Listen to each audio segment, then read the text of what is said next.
The syringe was 3 inches from Titan's vein when the vet saw something that made her drop it. Ethan Cole, a Navy SEAL who'd survived 2 combat deployments without flinching, was on his knees, sobbing into his dog's fur, begging God for one more minute. Titan, the most decorated military working dog in the unit, had wrapped his trembling paws around Ethan's shoulders and was crying, real tears rolling down his face, refusing to let go. Then the vet leaned closer. Her hands stopped. Her face changed. Something was terribly, impossibly wrong. Before we begin, tell us where you're watching from. If you believe loyalty can save a life, subscribe and stay until the very end. The phone rang at 5:47 in the morning, and Ethan Cole knew before he answered it that the world was about to break. He was already awake. He was always awake at this hour. 8 years as a Navy SEAL had destroyed his ability to sleep past 5, and the silence of civilian mornings still felt like a threat his body hadn't learned to trust. He sat on the edge of his bed in base housing, boots already laced, NWU Type 3 uniform pressed and squared, because discipline was the last thing holding him together. The caller ID read, Naval Veterinary Clinic, Norfolk. They never called unless it was the worst kind of news. Petty Officer Cole, this is Dr. Mercer. The voice was calm but careful. The voice of someone choosing every word because the wrong one would detonate. You need to come in, now. It's Titan. Ethan's chest locked. What happened? He collapsed overnight. His vitals dropped fast. We've stabilized him, but... She paused. That pause said everything. He's very weak, Ethan. You should be here. He didn't remember grabbing his keys. He didn't remember starting the truck or running 2 red lights on the base road. All he remembered was the sound of his own heartbeat hammering in his ears, and the single thought that looped through his skull like a distress signal. Hold on, buddy. Please, hold on. Titan wasn't just his canine partner. Titan was the reason Ethan Cole was still alive. 6 years old. German Shepherd. Tan and black saddleback coat that turned gold in sunlight, and dark as iron in shadow. Military working dog. 3 deployments. More confirmed explosive detections than any canine in the unit's history. Titan had found IEDs that would have killed entire platoons. He'd tracked hostiles through mountain passes in conditions that would break most animals. And 18 months ago, during an ambush that killed 2 members of their element, Titan had dragged Ethan 30 feet across open ground with shrapnel in his handler's leg and gunfire cutting the air above them. Ethan owed that dog everything, and now that dog was dying, and Ethan was driving 80 miles an hour through a military base at dawn because the thought of Titan leaving this world without him was more terrifying than anything he'd faced in combat. He burst through the clinic doors and saw them immediately. Davis and Ward, 2 SEALs from his unit, standing in the corridor. Their eyes were red. Davis had his arms crossed, jaw working like he was grinding his teeth to keep from falling apart. Ward leaned against the wall with his head down, unable to look up. They had both served with Titan. They had both been saved by him, and neither of them could speak. How bad? Ethan said. Davis swallowed hard. Bad, brother. Real bad. Dr. Anna Mercer met him outside the exam room. She was in her 40s, tall, steady-handed, with the kind of face that had delivered hard truths so many times it had learned to do it without flinching. But today, her eyes were softer than Ethan had ever seen them, and that softness terrified him more than anything she could have said. His organ functions dropped significantly overnight, she said. We've given him oxygen support, medication, everything we have. His body isn't responding. You said he was improving yesterday. He was. But something changed. This wasn't a gradual decline, Ethan. It was sudden. almost as if his body was fighting something we can't identify. So find it. We're trying, but I have to be honest with you. She paused. Command has authorized euthanasia. The paperwork came through an hour ago. The word hit Ethan like a round to the chest. Euthanasia. They were going to kill his dog. They were going to put a needle in Titan's vein and stop his heart, because a piece of paper said it was the merciful thing to do. No, Ethan said. Not yet. Ethan, I said not yet. Let me see him. She opened the door. Titan lay on a padded table, wrapped in a gray blanket. His powerful body, the body that had cleared fences and taken down men twice his size, was trembling. His breathing came in shallow, ragged pulls that sounded like each one cost him something he couldn't afford. His coat, usually rich and gleaming, looked dull. His eyes, usually sharp enough to read a room in seconds, were clouded and heavy. But when he saw Ethan, something flickered inside them. Recognition. Love. The fierce, unbreakable thing that had connected them since the day a wild, untrusting 2-year-old dog had growled at a young seal, and the young seal had said, "I'll take him," and meant it with his whole life. Ethan dropped to his knees beside the table. His hands found Titan's face, cradling it the way he'd done 1,000 times. After missions, after nightmares, after the long nights when the only thing that kept him breathing was the sound of this dog breathing beside him. "Hey, boy," he whispered. "I'm here." Titan tried to lift his head. His muscles strained. His neck shook with the effort. He managed half an inch before it fell back down. But his paw, his front right paw, slid across the table and pressed against Ethan's wrist. Holding on. Ethan felt every memory they'd ever made crash through him at once. The first week of training, when Titan refused every command, and Ethan sat beside his kennel every night, just talking, earning trust 1 inch at a time. The stormy night in week 3, when Titan finally rested his head on Ethan's knee, and the bond locked into place like a round chambering. The burning compound in Afghanistan, where Titan led their element through smoke so thick you couldn't see your own hand. Nose working, body tense, never hesitating, never doubting. The ambush that should have killed Ethan, the shrapnel, the blood, the weight of Titan's jaws on his vest, dragging him through dirt and gravel while bullets tore the ground apart around them. This dog had given him everything, and now Ethan knelt beside him, with nothing to give back except the warmth of his hands and words that felt too small for what they carried. "You saved my life," Ethan said, voice cracking. "More times than I deserve. You never quit, not once. You never left me." His breath hitched. "I'm not leaving you." Dr. Mercer entered quietly. Behind her, she carried a small metal tray. The sound of it, the soft clink of instruments, the careful placement of the syringe, filled the room with a weight that pressed down on everyone in it. Davis turned away. His shoulders shook once, hard, then he locked himself still. Ward pressed his fist against the wall and didn't move. "When you're ready," Dr. Mercer whispered. Ethan couldn't speak. He wrapped both arms around Titan and pulled him close, burying his face in the dog's fur. He smelled like antiseptic, and underneath it, like earth and rain and every mission they'd survived together. "You've done your duty," Ethan whispered into Titan's neck. "You were brave every single day. You were the best of us. If this is your time..." His voice shattered.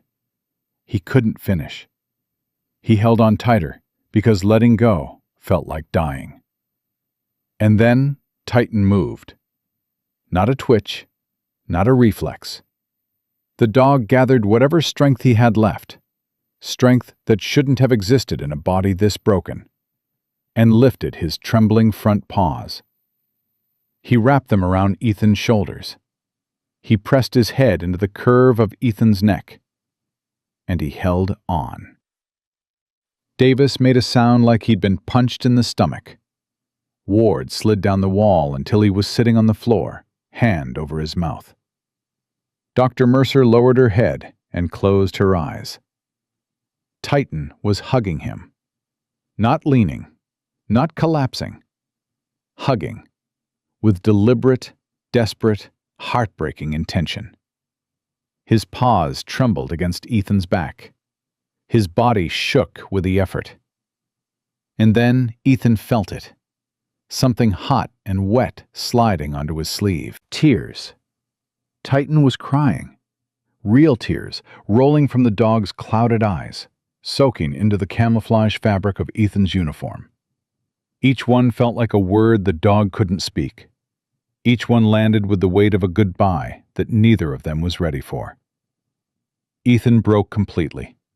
The composure he'd built over 8 years of war, the steady voice, the locked jaw, the ability to watch terrible things happen and keep moving. All of it collapsed. He sobbed into Titan's fur with the raw, unguarded grief of a man who had finally found the one loss he couldn't survive. "I'm here," he choked. "I'm right here, buddy. I'm not going anywhere." Titan pressed closer, as if the hug wasn't enough, as if he was trying to climb inside Ethan's chest and stay there where nothing could reach him. Dr. Mercer stepped forward. Her hand was steady. Her eyes were not. She'd performed euthanasia dozens of times in her career. She'd held the hands of handlers who couldn't hold themselves, but she had never, not once, seen a dog wrap his arms around his person and cry. She lifted the syringe. Ethan closed his eyes. And then Dr. Mercer stopped. Not slowly, not hesitantly. She stopped the way a person stops when every alarm in their training fires at once. Sharp, sudden, total. "Wait," she said. Ethan opened his eyes. Dr. Mercer was staring at the monitor beside Titan's table. The numbers were jumping. Not the slow fade of a dying animal, but erratic, spiking, surging in patterns that didn't match anything she'd seen in organ failure. Titan's heart rate was climbing. His body was jerking. Not the weakness of a system shutting down, but the involuntary response of a body reacting to pain. Specific pain. Localized pain. The kind that comes from one place, not everywhere. "This isn't right," Dr. Mercer whispered. She set the syringe down. Her hands moved to Titan's ribcage, pressing gently along the left side. Titan yelped, a sharp, sudden cry that shot through the room like a gunshot. Ethan flinched. Davis spun around. Ward scrambled to his feet. "That's not organ failure," Dr. Mercer said, her voice changing, the sorrow draining out, replaced by something harder, sharper, clinical focus. "That's focal trauma. Something is inside him." "Inside him?" Ethan's blood went cold. "What do you mean, inside him?" Dr. Mercer looked up. Her face was white. "I mean, his organs aren't failing because they're diseased. They're failing because something is pressing on them. Something that shouldn't be there." She pulled her hands back from Titan's body and stared at Ethan with an expression that carried equal parts horror and desperate hope. "We need x-rays. Right now. Because if I'm right, we almost just killed a dog who isn't dying. He's injured, and he's been hiding it." Ethan looked down at Titan. The dog still had his paw on Ethan's wrist. His eyes were clouded, exhausted, glazed with pain. But behind all of it, burning so faint you could almost miss it, was something Ethan recognized. The same fire he'd seen the day they met. The same stubborn, furious, unbreakable will that had made a wild, scarred 2-year-old growl at a stranger and dare him to try. Titan wasn't saying goodbye. He was asking for help. And Ethan Cole, who would never once fail to answer when his partner needed him in combat, was not about to fail him now. They moved fast. Dr. Mercer called for the portable X-ray unit, while Ethan steadied Titan on the table. The dog was trembling harder now, each breath costing him something visible. A small shudder, a tightening of his jaw, a flicker behind his clouded eyes that Ethan recognized as the same expression Titan wore when he detected a threat and was deciding whether to engage or hold. He was holding. He'd been holding for God knows how long. "I need him on his left side," Dr. Mercer said, positioning the machine. "Gently. If there's something lodged in there, we can't risk shifting it." Ethan placed his hands under Titan's body and rolled him with the care of a man handling something more precious than his own life. Titan whimpered, a sound that cut through Ethan's chest like a blade. But he didn't fight. His eyes found Ethan's face and stayed locked there. Trusting. Completely, absolutely trusting. "Hold him steady." "I've got him." The first X-ray fired. A sharp flash. Titan flinched, not from the light, but from the pressure of being repositioned. His paw scraped the table. "Lower angle," Dr. Mercer said. "Focus on the rib cage, left side, between the 6th and 8th rib." Second flash. Ethan's hands didn't leave Titan's fur. Davis stepped closer, his jaw clenched so tight the muscles in his neck stood out like cables. Ward hadn't moved from the wall, but his eyes were wide open now, watching everything. The technician loaded the scans onto the monitor. Her fingers moved fast. The screen blinked on. Everyone leaned in, and the room went dead silent. There, between the pale outlines of ribs and organs, glowing against the gray like a splinter of lightning frozen in bone, was something dark. Something metallic. Something jagged and angular and completely, unmistakably wrong. "What the hell is that?" Davis breathed. Dr. Mercer zoomed in. Her face tightened. The clinical composure she'd rebuilt after stopping the euthanasia cracked again. Not with sorrow this time, but with something closer to fury. "That is a foreign object," she said. "Metallic. Sharp. Lodged deep between the ribs, approximately 4 millimeters from the left pulmonary artery." Ethan felt the ground shift beneath him. "A fragment? Like shrapnel?" "Like a bullet," said a voice from the doorway. Everyone turned.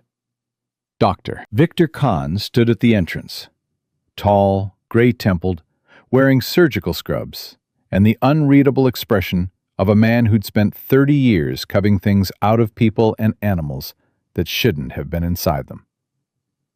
He was a visiting military surgical specialist, on base for a training rotation. He'd heard the commotion and come to investigate. He crossed the room in 4 steps, leaned into the monitor, and studied the image with an intensity that made the air feel thinner. "That's not debris," Kahn said quietly. "That's a projectile fragment. Approximately 7.62 millimeter caliber. It entered between the ribs with enough velocity to penetrate deep tissue, but not enough to exit. It's been sitting there, shifting with every breath, every movement, every heartbeat." He turned to Ethan. "How long has this dog been symptomatic?" "His vitals started dropping 2 days ago," Dr. Mercer answered. "But the collapse was sudden, overnight." "Because the fragment migrated," Kahn said. "It's been pressing against the artery wall. Every movement pushes it closer. His organs aren't failing from disease. They're failing because this thing is slowly killing him from the inside, and his body has been compensating until it couldn't anymore." Ethan stared at the X-ray. The image burned into his brain.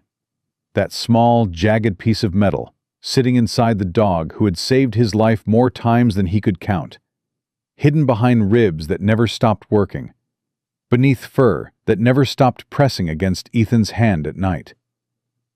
"How long?" Ethan asked. His voice was barely a whisper.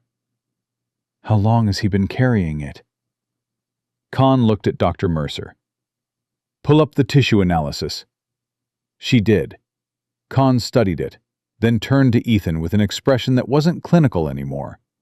It was something heavier, something that looked like grief wearing a doctor's face. "There's scar tissue around the wound channel. Layered. That means healing has occurred over time, not hours or days." He paused. "This fragment has been inside him for at least 2 weeks, possibly longer." The room contracted around Ethan like a fist closing. 2 weeks. 14 days. Titan had been carrying a piece of metal inside his body for 2 weeks. Training, deploying, working, sleeping beside Ethan's bed, nudging his hand after nightmares, running drills, clearing buildings.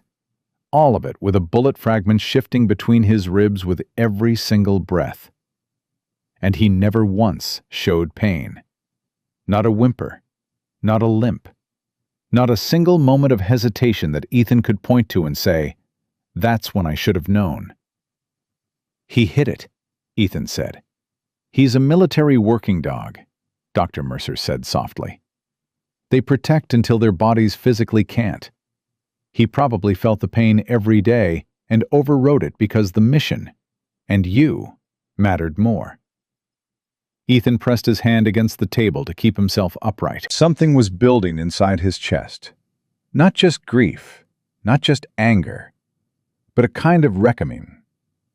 The slow, sickening realization that the dog he thought was invincible had been quietly dying beside him, and he'd missed it.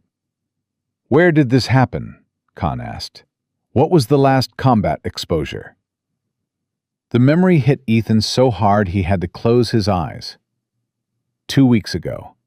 A classified night operation. Extraction of a captured intelligence asset from a compound in a hostile zone. Their SEAL element had been inserted by helicopter under cover of darkness. Titan was running point, nose working, clearing corridors, doing what he did better than any living thing Ethan had ever known. They reached the asset, secured him, began extraction. And then the compound lit up. Gunfire from at least 3 positions, muzzle flashes in the darkness, rounds tearing through concrete and plaster, ricocheting off metal, filling the air with the sound of things trying to kill you. Ethan returned fire, while Davis and Ward moved the asset toward the extraction point. Titan stayed at Ethan's side, not behind him, beside him, body low, ears flat, doing the only thing that dog had ever known how to do, putting himself between his handler and the thing trying to destroy him. In the chaos, Ethan heard it, a sharp, metallic crack, different from the gunfire, closer, like a round hitting something dense. Titan stumbled. Just a half step, a fraction of a second. Then he shook it off and kept moving. Ethan checked him afterward. No blood, no visible wound, no change in behavior. Titan wagged his tail when Ethan ran his hands over him and licked Ethan's face, and acted exactly the way a dog acts when the danger is over and his person is still breathing. Ethan hadn't thought about it since. Not once. Because Titan was Titan. The dog who always shook it off. The dog who always kept going. The dog who never let pain win. Until now. "He was hit during an extraction," Ethan said, his voice raw. 2 weeks ago. There was an ambush. I heard a ricochet. He stumbled for half a second and then kept working. I checked him. There was nothing. No wound. No blood. A high-velocity fragment can penetrate between the ribs without leaving an obvious entry mark, Khan said, especially through thick fur and dense muscle. It would have felt like a hard impact, painful, but not immediately debilitating. He would have pushed through it on adrenaline and training. He tracked the asset to extraction after that, Ethan said. He cleared 2 more corridors. He was perfect. He was wounded and working through it, Khan said, because that's what he was trained to do, and that's what he chose to do, for you. Ward spoke for the first time. His voice was hoarse, barely above a whisper. You said the fragment is 7.62. That's the same caliber the hostiles were using. Correct, Khan said. So he took a round during the ambush. A fragment of one, yes. Davis stepped forward. His face had changed. The grief was still there, but something else was rising underneath it, something sharper. What angle did it enter? Khan looked at him, then back at the X-ray. He studied the trajectory for a long moment. The angle of penetration, the path through tissue, the position of the fragment relative to the entry point. When he looked up, his expression had gone very still.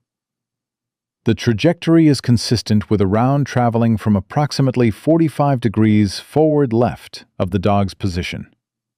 He paused. Based on his anatomical position, low, moving forward, the most likely scenario is that the dog was between the shooter and a target behind him. The words hung in the air. Ethan felt them land one at a time, each one heavier than the last. He was between the shooter and someone behind him, Ethan repeated. Yes. I was behind him. Khan didn't answer. He didn't need to. The bullet was meant for me, Ethan said, and the words came out flat and dead. The way words come out when the truth they carry is so heavy the voice can't hold it up anymore. Titan intercepted it. He put himself in front of me and took a bullet that was aimed at my chest. And then he kept working for 2 more weeks with it inside him, because stopping would have meant I was unprotected. Nobody spoke. Davis pressed both hands against his face. Ward sat down on the floor slowly, deliberately, like a man whose legs had just stopped working. Dr. Mercer turned away and pressed a hand over her mouth. Ethan looked down at Titan. The dog was watching him, watching, still holding on, still there. His paw had found Ethan's wrist again, pressing against it with whatever strength he had left. And in his clouded, pain-filled eyes, there was nothing but the same thing there had always been. Love. Fierce, unconditional, all-consuming love. The kind that doesn't calculate cost. The kind that looks at a bullet and decides, without hesitation, without regret, that the person behind you is worth more than the body you're standing in. Can you save him? Ethan asked Khan. His voice broke on the word save, and he didn't care. Khan met his eyes. The fragment is lodged near a major artery. Extracting it is possible, but extremely dangerous. If it shifts during surgery, even 1 millimeter, he bleeds out on the table. But it's possible. It's possible. Not certain. Not safe. But possible. Ethan looked at Titan. The dog blinked slowly. His tail moved, barely, just a fraction of an inch, but it moved. One thump. The faintest pulse of life in a body that was running out of time. One thump was enough. It had always been enough. Do it, Ethan said. Whatever it takes, whatever the risk, you save him. Khan nodded once. Then we move. Now. Every hour that fragment stays inside him increases the chance of a fatal rupture. He turned and called for the surgical team. Voices rose. Equipment moved. The clinic shifted from silence to urgency in the space of a heartbeat. Ethan stayed beside Titan. He leaned down until his forehead pressed against the dog's. He could feel Titan's breath, shallow, strained, warm against his skin. You carried it for me, Ethan whispered. You took a bullet and you didn't make a sound. You protected me every single day with a piece of metal cutting you apart inside. his voice shattered. "I'm sorry I didn't see it. I'm sorry I didn't know." Titan's paw tightened on Ethan's wrist. Not much. Just enough. The grip of a dog who had spent 6 years saying the only thing he'd ever needed to say. "I'm here. I'm yours. Whatever comes, I'm not letting go." And Ethan Cole made a promise to that grip. A promise he would keep if it cost him everything he had left. He was going to fight for the one who had never stopped fighting for him. They wheeled Titan toward the operating room, and Ethan walked beside the stretcher with his hand on the dog's head, fingers buried in the tan and black fur that had been the first thing he touched every morning and the last thing he touched every night for 6 years. Titan's breathing had gotten worse. Each inhale rattled. Each exhale came with a tremor that ran through his entire body and into Ethan's palm. The dog's eyes were half open, clouded, fighting to stay conscious with a stubbornness that would have been inspiring if it wasn't so terrifying. "You're going to make it," Ethan whispered, leaning close to Titan's ear. "You hear me? You don't quit. That's our rule. You don't quit, and I don't quit." Titan's tail moved, one thump against the stretcher pad. Weak. Certain. They reached the surgical doors. Dr. Khan stopped and turned to Ethan. His face carried the controlled intensity of a man about to do something that could go either way, and knew it. "I need to be straight with you," Khan said. "The fragment is 4 millimeters from his left pulmonary artery. If it shifts during extraction, even a fraction, he bleeds out in under 90 seconds. His body is already compromised. His vitals are unstable. This surgery has maybe a 60% chance of success under ideal conditions, and these are not ideal conditions." "What's the alternative?" Ethan asked. "There isn't one. If we don't operate, the fragment continues to migrate and he dies within hours. If we do operate, he might die on the table." Khan paused. "But he has a chance. That's more than he had 20 minutes ago when that syringe was about to go into his vein." Ethan looked down at Titan. The dog's paw was still pressed against his wrist, still holding on, still saying the only thing he'd ever needed to say. "Give him the chance," Ethan said. Khan nodded. "We go now." A nurse touched Ethan's arm. "We need to take him in." Ethan didn't move. His fingers stayed locked in Titan's fur. Letting go felt like stepping off a cliff with no guarantee of ground below. He leaned down one last time, pressing his forehead against Titan's. "Fight, buddy," he whispered. "You fight like hell. I'll be right here when you wake up. I promise." Titan's nose pressed against Ethan's cheek, warm, dry, the faintest trace of breath against his skin. Then the stretcher moved forward. The surgical doors swung open.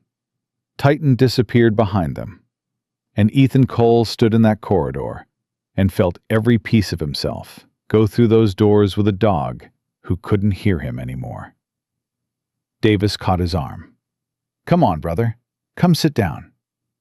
"I can't sit down." "Then stand. But don't stand here staring at that door alone." Ethan let Davis guide him to the waiting area. Ward was already there, sitting with his elbows on his knees and his head down, hands clasped so tight his knuckles were white. The three of them occupied the space the way SEALs occupy any room. Alert, restless, trained for action, but forced into the one posture they were worst at: waiting. Minutes passed like they were being dragged through concrete.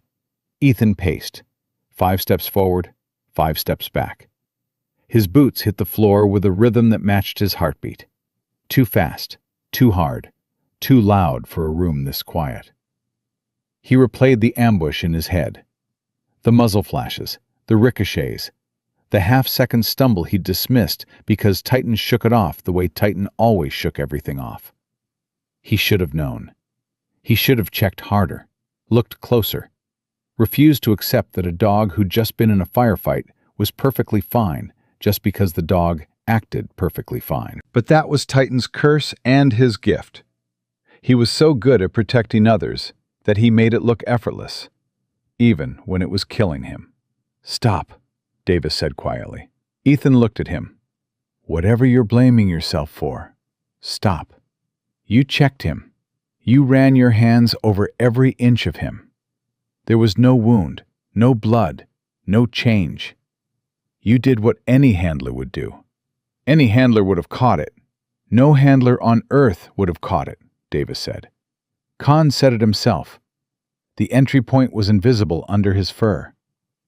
The dog didn't limp, didn't whine, didn't give you a single sign.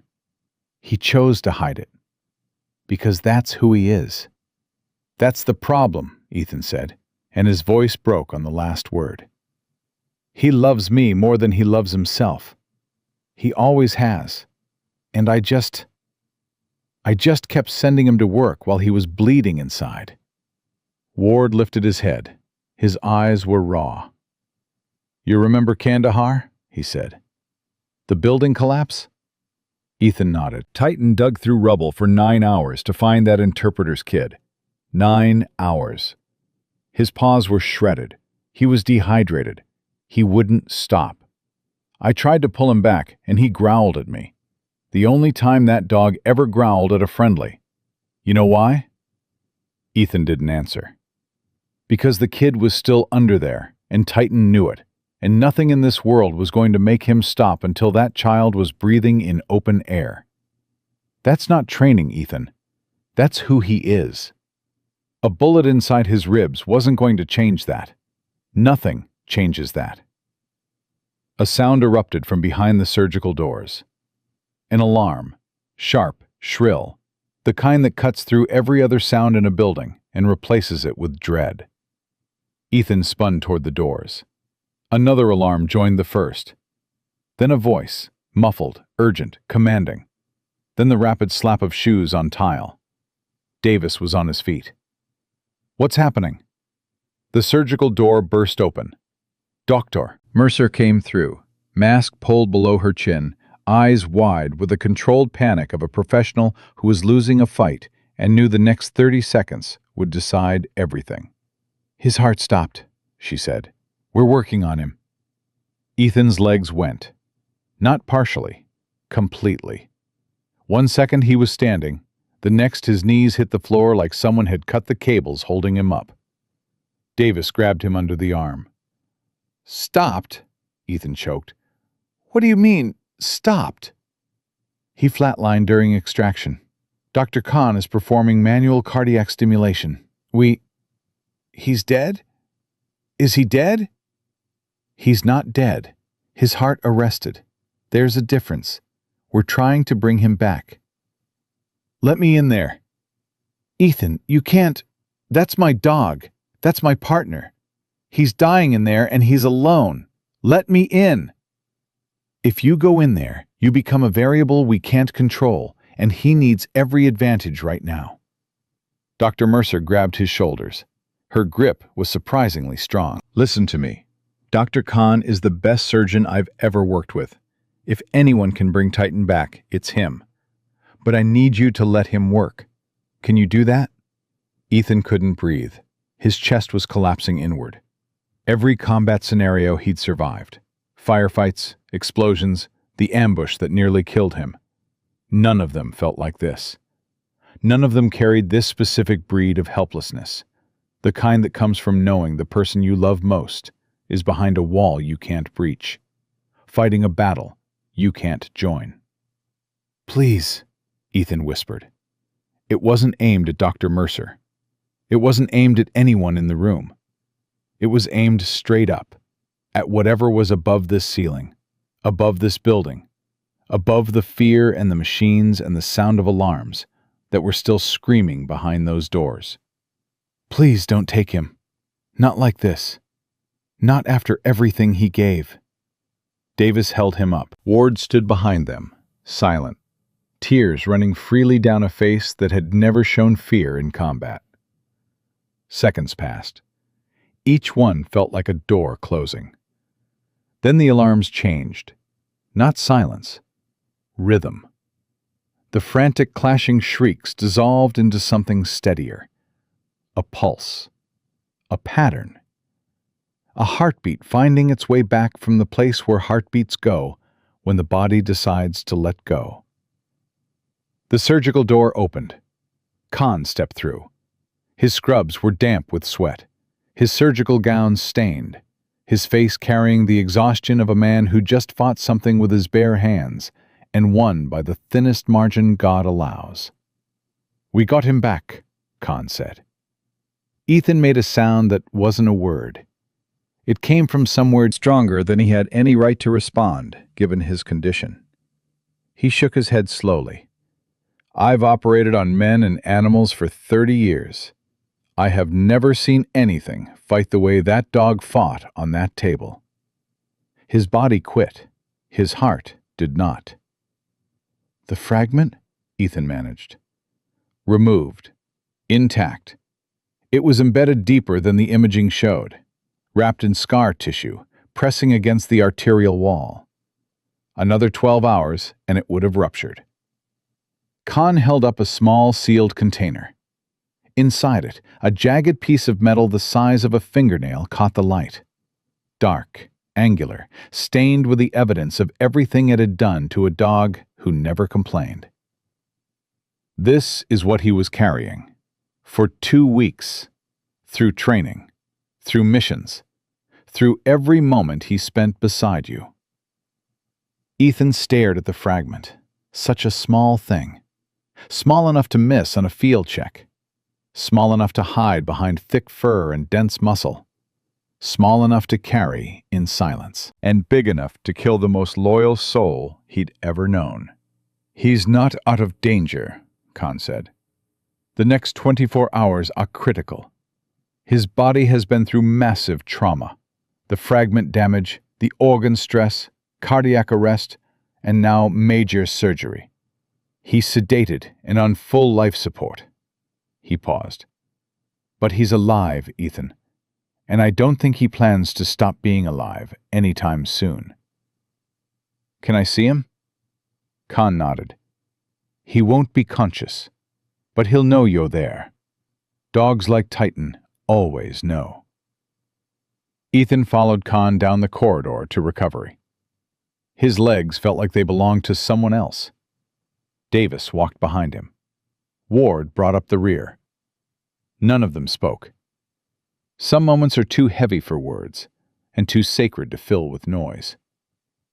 Titan lay on a padded recovery mat, bandaged heavily along his left side, connected to IVs and monitors and an oxygen line that fogged gently with each shallow breath. His tan and black coat was dulled by surgical prep solution. His body was still. His chest rose and fell in a rhythm that the machines were helping maintain. But he was breathing. He was there. He was alive. Ethan lowered himself to the floor beside the mat. He took Titan's paw in his hand, gently, carefully, the way you hold something that almost shattered, and somehow didn't. "I'm here," he whispered. "I told you I wasn't going anywhere." Titan didn't wake, but his paw twitched, faintly, instinctively, curling toward Ethan's fingers. The unconscious reflex of a dog whose body might be shut down, but whose heart still recognized the one voice it was wired to find. Davis and Ward stood in the doorway. Davis wiped his face with both hands. Ward leaned against the frame, eyes closed, breathing hard through his nose. "Stay as long as you need," Dr. Mercer said from behind them. Her voice had changed. The clinical edge was gone, replaced by something raw and human and unguarded. "I'll make sure no one disturbs you." Ethan nodded without looking up. His hand stayed wrapped around Titan's paw. The monitor beeped. The oxygen hissed. The night pressed in around them. And there, on the floor of a military veterinary clinic, a Navy SEAL who had never prayed in combat dropped his head and prayed for a dog. Not for missions, not for medals, not for anything the Navy had ever taught him to value. For the heartbeat under his hand. For the paw that still reached for him even in unconsciousness. For the 6 years of silent, ferocious, impossible love that had kept him alive and was now asking, for the first and only time, to be kept alive in return. Somewhere near dawn, Ethan's eyes closed. His head rested against the edge of Titan's mat. His hand never let go of the paw. And in the stillness between one breath and the next, man and dog held on to each other the way they always had. Stubbornly, fiercely, and with the quiet certainty that letting go was never something either of them learned how to do. The first light hit the recovery room just after 6. Ethan stirred awake with his neck locked at an angle that would punish him for hours, and his hand still wrapped around Titan's paw. He hadn't moved all night. His body had shut down where it sat, but his fingers had stayed locked, as if some part of him that didn't need sleep understood that letting go wasn't an option. He blinked, looked at Titan. The dog was still, bandaged, breathing. Breathing. That single word carried more weight than any mission briefing Ethan had ever received. He watched Titan's chest rise and fall, shallow, fragile, but rhythmic, steady. Each breath a quiet act of defiance from a body that had every reason to stop, and refused. A nurse entered to check the IV lines. She paused when she saw Ethan on the floor, uniform wrinkled, eyes bloodshot, hand still holding the paw of a sedated German shepherd. "You should eat something," she said softly. "I'm fine. You've been here 14 hours. "I know." She adjusted the fluid drip and checked the monitor. Her eyebrows lifted slightly. "His numbers improved overnight. Heart rate stabilized. Oxygen saturation is up 3%. She looked at Ethan. "Whatever you're doing, keep doing it." Ethan pressed his thumb against the pad of Titan's paw. "I'm not doing anything. He's doing it." An hour passed, then 2. Ethan talked to Titan the way he'd always talked to him. Low, steady, the constant murmur of a handler who'd learned early that his voice was the anchor his dog navigated by. He talked about the first week of training, about the night Titan finally rested his head on his knee, about the time Titan stole a sandwich off Davis's plate during a briefing, and nobody said a word because watching a 70-pound German shepherd eat a turkey sub with absolute dignity was the funniest thing any of them had seen in months. He talked because silence felt like giving up, and neither of them had ever been good at that. Then Titan's ear twitched. Ethan froze. His hand tightened around the paw. He stared at the ear, the right one, the one that always moved first, the one that tracked sounds the way radar tracks aircraft, and watched it flicker again. A small, deliberate movement, not a reflex, a response. "Titan," Ethan whispered. "Hey, buddy, I'm right here." The other ear moved. Then the paw in Ethan's hand shifted. Not a twitch this time, but a press. Deliberate, conscious. Titan was squeezing back. "That's it," Ethan said, and his voice cracked like a dam giving way. "That's it, boy. Come on. Come back to me." Titan's eyes opened. Not all at once. First, a sliver, a thin crescent of brown catching the overhead light. Then wider, hazy, unfocused, searching through the fog of sedation and pain and surgery for the one thing that mattered. His gaze drifted, lost focus, found the ceiling, lost it again, then found Ethan's face, and stopped. Recognition hit like a flare in darkness. Titan's pupils dilated. His nostrils flared. His tail moved under the blanket. The faintest wag, barely visible, but carrying more meaning than 1,000 words. A raspy whine escaped his throat, half cry, half greeting. The sound of a dog who'd gone somewhere very far away and fought his way back to the only place he'd ever wanted to be. Ethan cupped Titan's face in both hands. Tears ran down his cheeks, and he made no effort to stop them. "You made it," he whispered. "You hear me? You made it.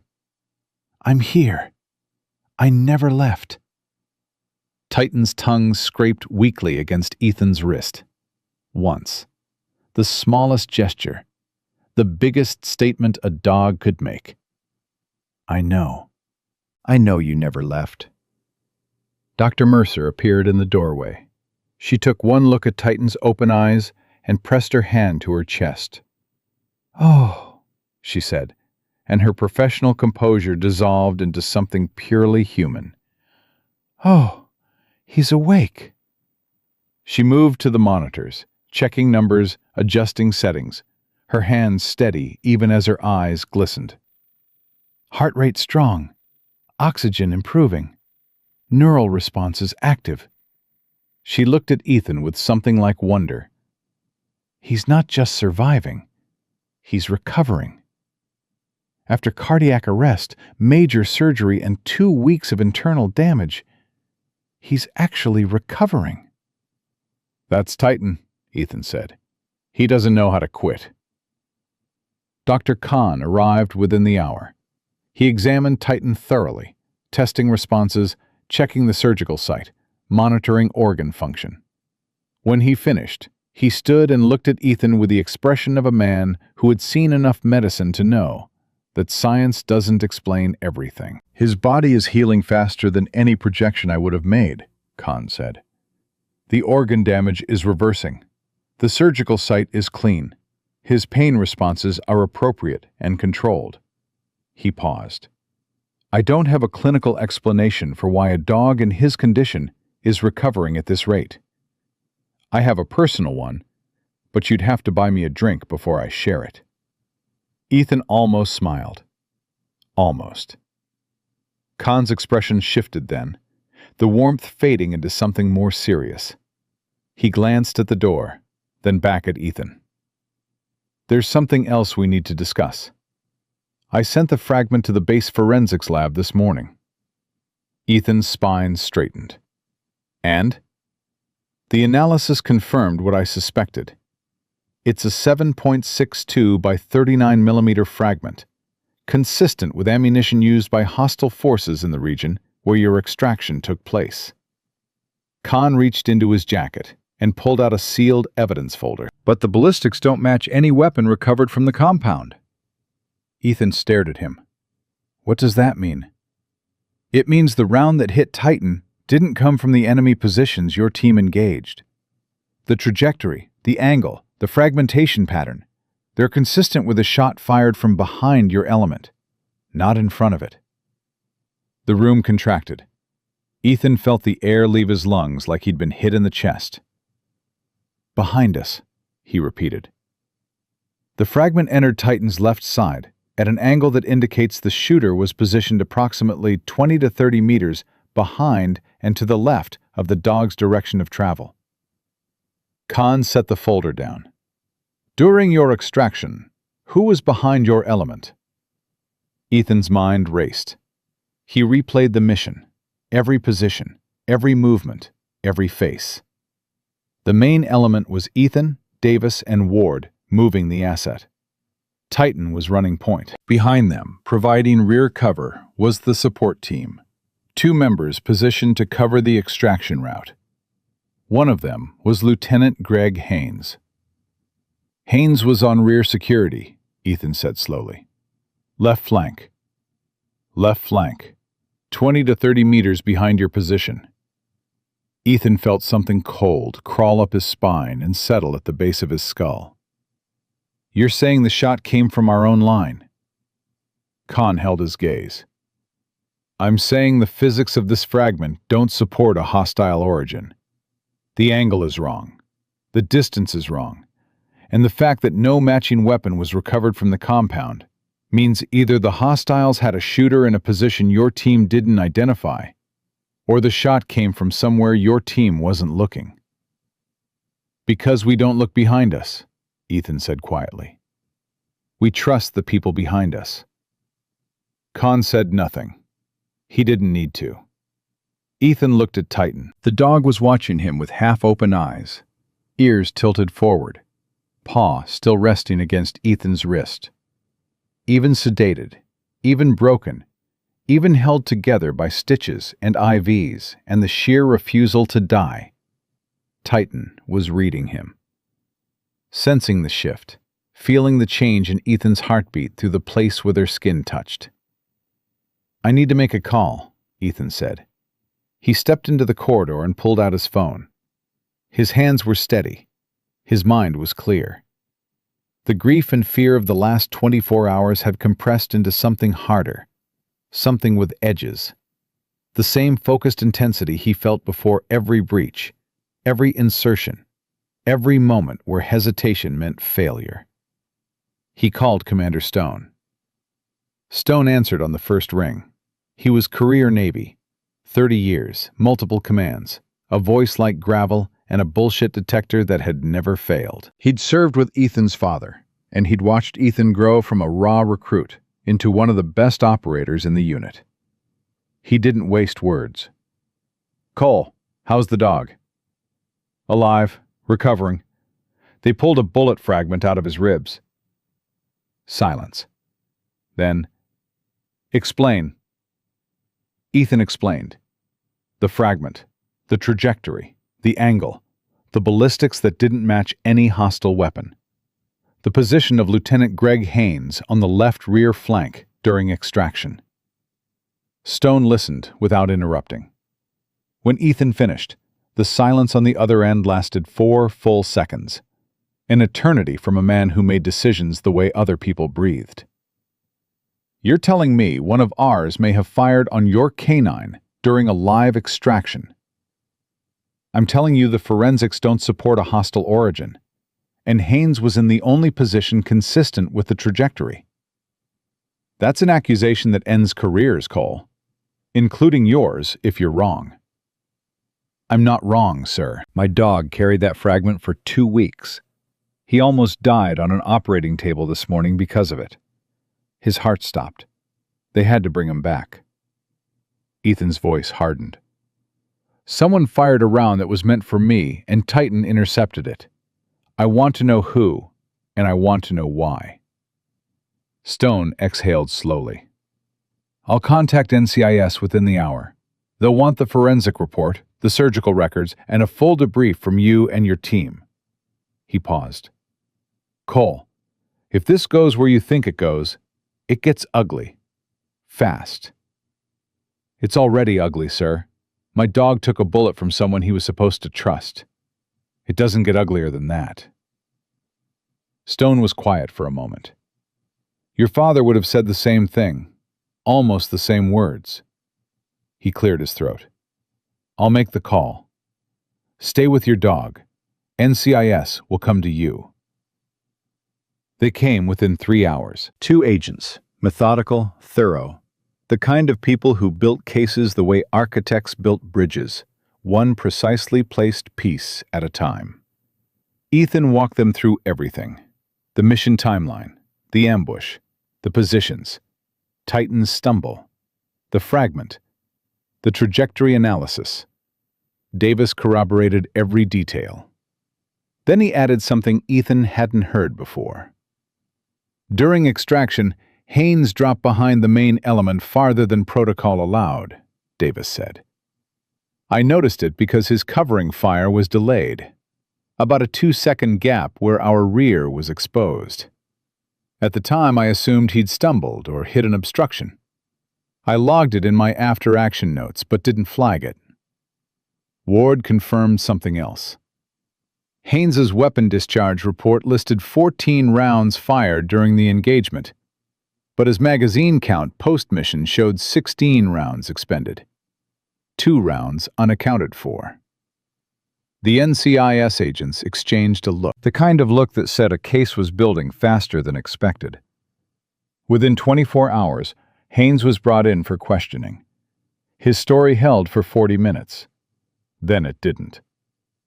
Communications records, recovered by NCIS Digital Forensics, showed encrypted contact between Haynes and a known intelligence broker 3 days before the extraction mission. The broker had ties to the same hostile network they'd been targeting. Haynes had provided the extraction route, the timing, and the team composition. The ambush wasn't random. It was purchased. And when the hostile fire didn't kill Ethan, because Titan was running point, because Titan positioned himself exactly where he always positioned himself, between his handler and the thing trying to destroy him, Haynes had taken the shot himself. He'd fired from the left rear flank during the chaos of the ambush, counting on the noise and confusion to mask it. The round hit Titan instead of Ethan because a 70-pound German Shepherd had shifted his body 2 inches to the left at the exact moment the trigger was pulled. 2 inches, the distance between Ethan's life and Ethan's death, measured in the instinct of a dog who loved his handler more than his own survival. Haynes broke during the second interrogation, not with drama, with the quiet collapse of a man whose debts had outgrown his conscience and whose greed had outgrown his honor. He'd sold the route for $60,000. He'd taken the shot because the broker demanded proof of completion. He'd almost killed the best operator in the unit. Instead, he'd put a bullet in the most loyal dog who ever lived and walked away like nothing happened. Ethan sat in the recovery room when Nora, the NCIS lead agent, delivered the confirmation. He listened with his hand on Titan's head, fingers moving slowly through the fur between the dog's ears. Titan was awake now, head resting on his front paws, eyes tracking Ethan's face with quiet attention. Haynes has been formally arrested, Nora said. Charges include espionage, conspiracy, attempted murder, and destruction of military assets. Titan's classification as a military working dog makes the shooting a federal offense. He's not an asset, Ethan said. He's my partner. Nora nodded. The broker network is being dismantled. 3 additional arrests are pending. The extracted asset has confirmed that the ambush specifically targeted your element. Ethan looked down at Titan. The dog blinked up at him, slow, trusting, steady. His tail moved once, one thump against the recovery mat. He knew, Ethan said softly. He didn't know who or why, but he knew something was wrong. He always positioned himself on my left side. Always. Even when protocol said he should be running point ahead of me, he'd drift left. I used to correct him. His voice tightened. He wasn't drifting. He was shielding. Nora watched him for a moment. Then she said something that wasn't in any report and wouldn't appear in any file. In 15 years of investigations, I've seen loyalty tested in every way imaginable. I've never seen anything like what that dog did. He took a bullet from a man your team trusted, hid the wound so you wouldn't pull him from duty, and continued protecting you every single day while it was killing him. She paused. There are people in this world who wouldn't do a fraction of that for someone they love. Ethan pressed his forehead to Titan's. The dog's breath was warm against his face. His heartbeat was steady under Ethan's palm. Strong now. Steady now. The heartbeat of an animal that had died on an operating table and come back because something inside him was more powerful than the thing trying to stop it. I know, buddy, Ethan whispered. I know what you did. Titan's tail thumped once more. His paw found Ethan's wrist and pressed against it. The same grip, the same hold, the the same silent, unbreakable statement he'd been making since the day a young seal looked at a wild, scarred dog and said, "I'll take him." And somewhere in a holding cell on the other side of the base, the man who'd tried to destroy that bond sat alone with the knowledge that he'd failed. Not because of tactics or technology or the intervention of any human being, but because a dog loved his handler enough to catch a bullet with his own body and carry it in silence until the silence almost killed him. And still, somehow, love won. 3 days after surgery, the clinic doors opened and Ethan Cole walked out into the afternoon air with Titan beside him. Not carried, not on a stretcher, not wheeled out in a crate with tubes and monitors and the mechanical hum of machines keeping him alive. Walking, on his own 4 paws. Slowly, carefully, leaning into Ethan's leg when his balance shifted, pausing every few steps to gather himself, bandages still wrapped tight around his left side beneath the tan and black coat that caught the winter sun and turned it gold. Every step was deliberate. Every step cost him something. And every step was a declaration from a dog who had flatlined on an operating table, carried a bullet for 2 weeks, and decided, with whatever force lived inside him that was bigger than biology, that he was not finished yet. Ethan kept his hand on Titan's back, not guiding, steadying. The way you walk beside someone who's earned the right to move at their own pace. They made it through the clinic lobby, through the front entrance, into the parking lot. And that's when Ethan saw them. SEALs. Dozens of them, lining both sides of the walkway in their NWUs, forest green and brown digital camouflage, boots squared, shoulders back, faces locked in the kind of rigid composure that military men use when they're trying very hard not to cry. Davis stood at the front, Ward beside him. Behind them, operators from every team in the unit, men who had served with Titan, been protected by Titan, watched Titan clear buildings and find explosives and drag their brother out of a firefight with nothing but his jaws and his refusal to let go. Nobody spoke. Then Davis started clapping. One pair of hands, slow, steady. The deliberate rhythm of an applause that carries weight. Ward joined. Then the man behind him. Then the next. Then the next. The sound built like a wave.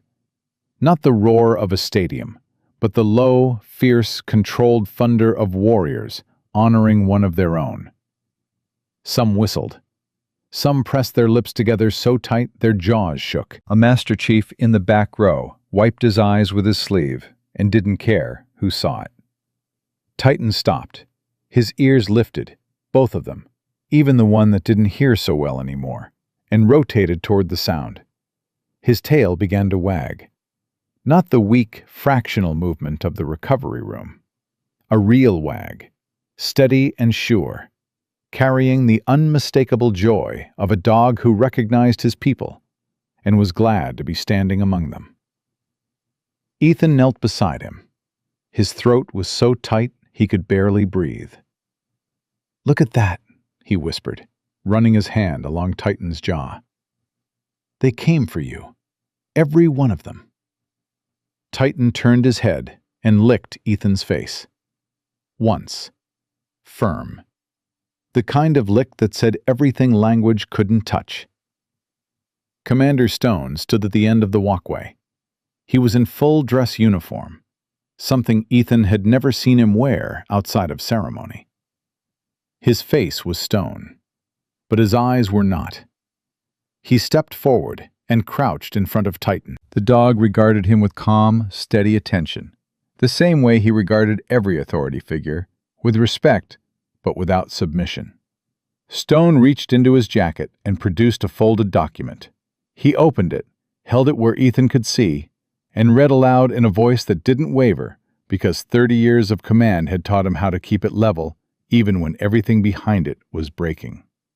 By order of Naval Special Warfare Command, Military Working Dog Titan, Handler Petty Officer Ethan Cole, is hereby awarded the Navy and Marine Corps Commendation for meritorious service in combat operations, specifically for sustaining a ballistic wound while shielding his handler from hostile fire, continuing to perform mission-critical duties despite severe internal injury, and demonstrating extraordinary loyalty and courage beyond the expectations of training or duty. Stone lowered the paper. He looked at Titan, then at Ethan. "I've signed commendations for men who did less than this dog," Stone said quietly. "He earned this 10 times over." Ethan took the document. His hands were shaking, not from fear, from the weight of holding something that meant Titan's sacrifice would exist in the official record, in black ink on Navy letterhead, for as long as records were kept. "Thank you, sir." Stone nodded. Then he did something Ethan had never seen him do in 15 years of service. He reached down and placed his hand on Titan's head, gently, almost reverently, and said, "Good boy." Titan's tail thumped once against the pavement. The Master Chief in the back row stopped trying to hide his tears. They drove home with the windows cracked. The air was cold but clean, carrying the smell of salt from the coast and the promise of a day that held nothing dangerous. Titan lay on the back seat, head resting on Ethan's folded jacket. Every few minutes, Ethan glanced in the rearview mirror, not checking traffic, checking Titan, making sure the chest was still rising, the eyes were still open, the dog was still there. Each time, Titan blinked back at him, calm, trusting, present. When they pulled into the driveway, Titan hesitated at the front door. He stood on the threshold, nose working, body still, as if he needed to verify that this place, this home, this life, was real and was his, and was safe. Ethan crouched beside him. "This is your home," he said softly. "It always has been. It always will be." Titan stepped inside. He moved through each room slowly, sniffing familiar corners. The kitchen floor, where he'd stolen more food than Ethan would ever admit. The hallway, where his leash hung on the same hook it had hung on for 6 years. The spot near the living room couch, where the carpet was permanently flattened in the exact shape of a German shepherd who believed that particular square of floor belonged to him and no one else. He circled once, twice. Then he lay down in his spot with a sigh so deep and so long it seemed to carry every ounce of pain and fear and fight from the last 3 days out of his body and into the ground beneath him. Ethan sat beside him. He stroked Titan's fur in long, slow motions, the way he'd done 1,000 times before, after missions, after nightmares, after the nights when the world was too loud and the only thing that made it bearable was the warmth of this dog against his side. "You know what Khan told me?" Ethan said. Titan's ear tilted toward him. "He said he couldn't explain why you recovered so fast. Said it didn't make medical sense. Said he'd have to buy me a drink before he shared his personal theory." Ethan smiled, small, exhausted, real. "I think I already know his theory. Same one I've got." Titan's tail moved against the carpet. One thump. "You're too stubborn to die. That's the theory. Too stubborn and too loyal and too much of a pain in the ass to let a bullet the size of a fingernail tell you when your time is up." Titan huffed softly through his nose. If dogs could laugh, that was it. Ethan's phone rang. Stone. "NCIS finished the full debrief on Haynes," Stone said. "He's been formally charged. Espionage, conspiracy, attempted murder of a service member, destruction of military assets." "He tried to kill a dog, sir, not an asset." "I know what he tried to kill, Cole. And I made sure the charging documents reflect that Titan is named as a victim, not a line item." Stone paused. The broker network is dismantled. 3 additional arrests across 2 commands. Haynes's intelligence leak compromised 4 operations beyond yours. Your dog didn't just save your life. The fragment they pulled out of him became the key piece of evidence that unraveled the entire network. Ethan closed his eyes. The bullet that was supposed to kill him had instead become the thing that exposed the man who fired it. The wound Titan carried in silence had become the proof that brought a traitor to justice. "There's one more thing," Stone said. Medical board reviewed Titan's surgical report and injury assessment. Given the severity of his wounds and the cardiac event during surgery, they've recommended medical retirement from active service, effective immediately.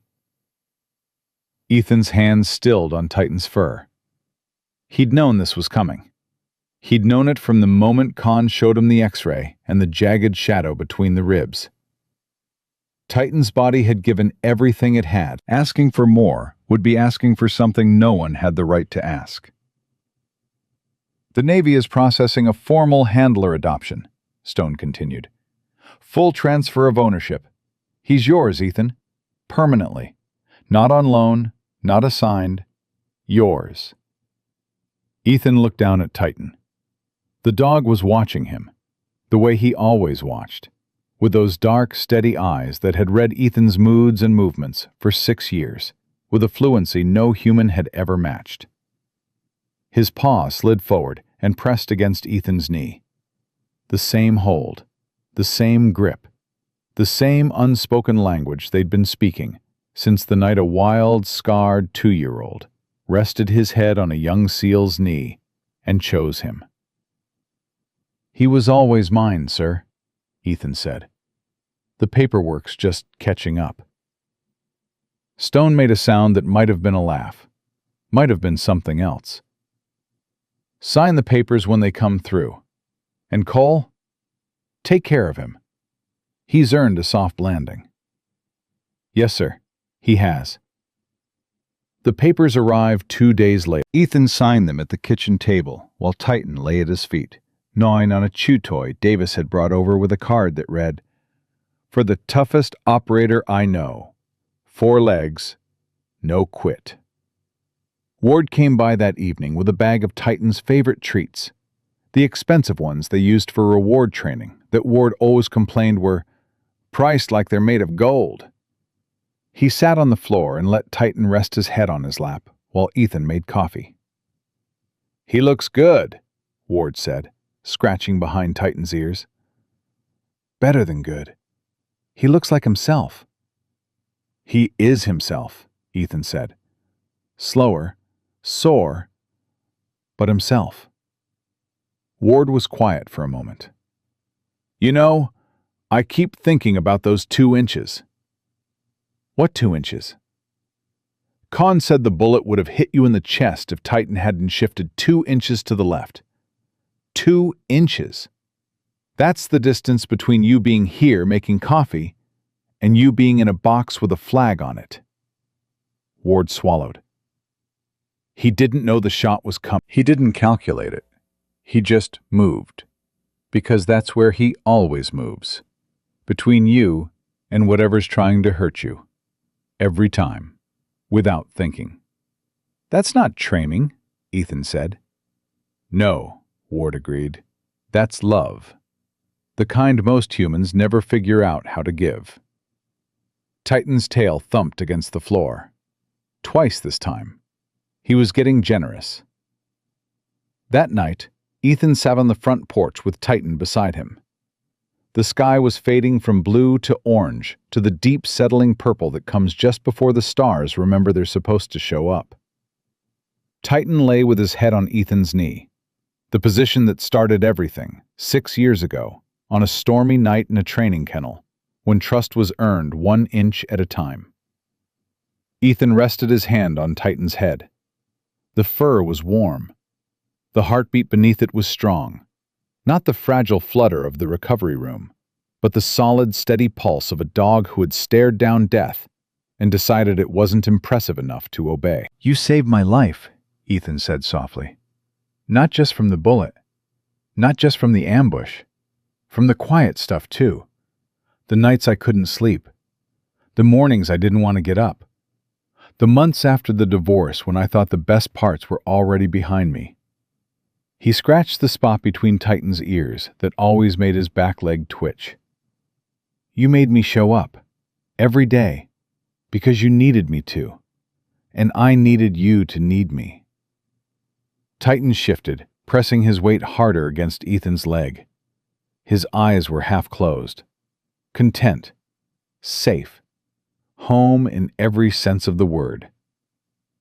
They gave you a commendation, Ethan said. Put it in your service record. Official Navy document, signed by a commander, filed with honors. He looked down at the dog who had carried a bullet in silence, died on an operating table, and come back because something in his chest was stronger than the thing that stopped it. But you don't care about that, do you? You never cared about any of it. The missions, the medals, the training records. You cared about one thing. Titan opened his eyes, looked up at Ethan, held his gaze with the same fierce, quiet certainty that had been there since day one. You cared about me, Ethan whispered, and that was enough to make you carry a bullet without making a sound. Titan's tail thumped once against the porch. Once was enough. It had always been enough. And in the failing light of a Virginia evening, a Navy SEAL and a German Shepherd sat together on a porch that belonged to both of them. Two warriors who had been through fire and silence and surgery and betrayal and the kind of love that doesn't make sense on paper, but makes perfect sense in the space between a hand and a paw that refuses to let go. Sometimes the ones who protect us carry wounds we never see. They don't ask for recognition. They don't slow down. They don't complain. They bleed quietly, work faithfully, and love so fiercely that their bodies break before their loyalty does. Titan showed us what devotion looks like when it costs everything. He took a bullet meant for his handler, hid the pain so the mission could continue. And when his body finally collapsed, he used his last strength not to cry out, but to hug the man he'd spent his whole life protecting. And Ethan showed us what it means to fight for the ones who fight for us. To listen when the silence is louder than the words. To refuse to let go of a paw, even when every machine in the room says it's over. If there is someone in your life, human or animal, who has stood beside you through the darkest moments without ever asking for anything in return, don't wait for a crisis to tell them what they mean to you. Hold them now. Thank them now. Because some heroes never speak a word. Some miracles arrive on 4 legs. And some love is so deep that even death steps aside and lets it have the final word. God bless the ones who serve in silence. God bless the ones who refuse to let them go. And God bless every bond, spoken or unspoken, human or animal, that proves the strongest force in this world has never been a weapon. It has always been the heart that chooses to stand between danger and the one it loves. If this story moved you, share it with someone who needs to hear it. Leave a comment. Tell us where you're watching from. And subscribe if you believe, as we do, that loyalty, love, and courage will always be stronger than the darkness that tries to break them. May God bless you and the ones who walk beside you, on 2 legs or 4.